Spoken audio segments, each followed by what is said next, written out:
It's a difficult and dangerous trek to meet Herat's most powerful Taliban commander. After a bumpy 2-hour car ride, Al Jazeera producer Qais Azimi set out on foot for another hour to find this remote base.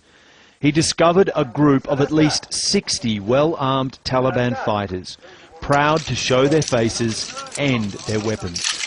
Some are teenagers, others old enough to be enjoying retirement, but all have left their families behind in the fight to force international troops out of Afghanistan. I will continue jihad against the Americans who have invaded our soil until the last drop of blood remains in my body. This rugged mountain base was used by some of the same fighters to drive out the Russians. Satellite television dishes are now one of the few luxuries here. The food is mostly dry bread, but complaints are rare. We're not doing jihad for our stomachs. We are doing jihad for Allah.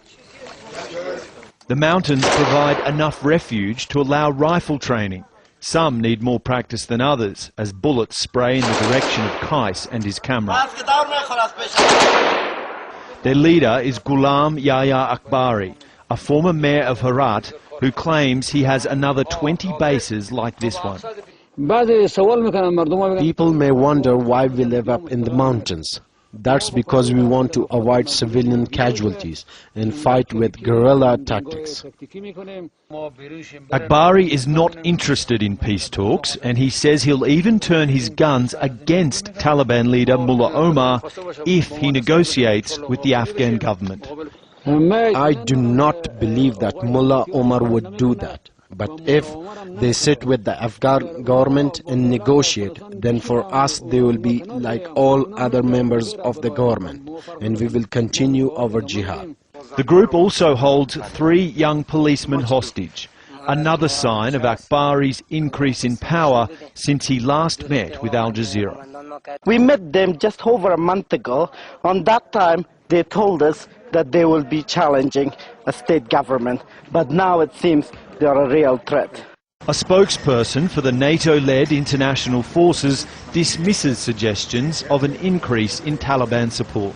While they were in power, this was the worst administration in the history of this country. So why would the people of Afghanistan want the Taliban back? NATO supports the push to find a political solution for Afghanistan rather than a military one.